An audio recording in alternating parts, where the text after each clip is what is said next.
ওলাই লৈ আহিম। খাস মাটিত তোমালোকে বসবাস কৰিব লাগিব। আমি মাটি বাৰী সব বিক্ৰী কৰি এদিন কামাই ৰজি ৰোজগাৰ কৰি আমি পাট্টাৰ মাটি কিনি ল'ম। আৰু সেই পাট্টাৰ মাটি কিমান লাখ লাখ টকা, কোটি টকা হ'লেও আমি কিনিম। কিনি লৈ কেনে তোমাৰ ঘৰ পৰ্যন্ত আমি কিনি ল'ম। তাৰপিছত তোমাক পাট্টাৰ মাটি এৰাই খাস মাটিত বসবাস কৰিবলৈ আমি বাধ্য কৰাম। তেতিয়া চাম আপোনালোকৰ কি। আজি হয়তো মই মৰি যাম, মোৰ ল'ৰা ছোৱালীয়ে মোৰ নাতি পুতিয়া হ'লেও তোমাক খাস মাটিত ব্যৱহাৰ কৰিব দিব। ইয়াৰ কাৰণে আমি বাধ্য হ'ম, আমি বাধ্যতা কৰিম।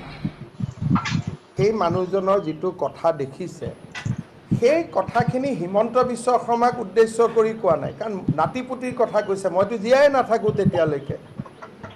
মোৰ নামটো সন্মুখত ৰাখি তেওঁ অসমীয়া জাতি সত্তালৈ প্ৰত্যাহ্বান দিছে। তাত দুই তিনিটা কথা কৈছে যি অসমীয়াই চিন্তা কৰিব লাগে। তেওঁলোকে কৈছে যে আমি কাম কৰিম, আমি ইনকাম কৰিম, কৰি আমি পট্টাৰ মাটি কিনি ল'ম। তাৰমানে অসমীয়া মানুহক তেওঁলোকে চেলেঞ্জ দিছে যে তহঁতক অৰ্থনৈতিকভাৱেও আমি পিছ পেলাম। গতিকে মই ভাবোঁ এই কথাটো অকল সেই মানুহজনৰ কথা নহয়, মই বহুত তেওঁলোকৰ মানুহ জানো। তেওঁলোকে ভাবে যে ২০ বছৰ পিছত লাহে লাহে অসমীয়া জাতিক তেওঁলোকে তল পেলাব পাৰিব, শিক্ষা দীক্ষা সংস্কৃতি সকলো দিশতে। এই ভিডিঅ'টো হিমন্ত বিশ্ব শৰ্মাৰ বিৰুদ্ধে বুলি ল'ব নালাগে, এইটোৱে চব আচল কথা। মই যে মানুহজন সদায় অলপ টেনশ্যনত থাকোঁ, কিবা নহয় কিবা এটা কৰিয়ে থাকোঁ, কাৰণ এই কথাবিলাক মই জানো। তেওঁলোকৰ টেলিফোনত, তেওঁলোকৰ আলাপ আলোচনাত এই কথাবিলাকেই সদায় হৈ থাকে যে তেওঁলোকৰ সংখ্যা বাঢ়িছে, সংখ্যা দি মাৰিম, আমি ইনকাম কৰিম, অৰ্থনীতি হাতত ল'ম। কাৰণ তেওঁলোকে বহুতকেইটা ইকনমি কণ্ট্ৰল কৰে, যি ইকনমিত অসমৰ মানুহ নাই। তেওঁলোকৰ মাজত পৰিশ্ৰমীও মানুহ আছে।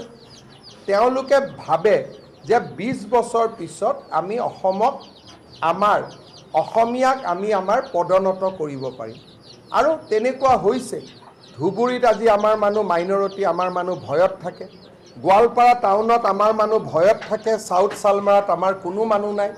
গতিকে বহুতকেইখন জিলা তেওঁলোকে ইতিমধ্যে দখল কৰিছে। গতিকে সেই মানুহজনৰ বক্তব্যটো প্ৰতিজন অসমীয়াই ৰন্ধে ৰন্ধে অনুভৱ কৰিব লাগে।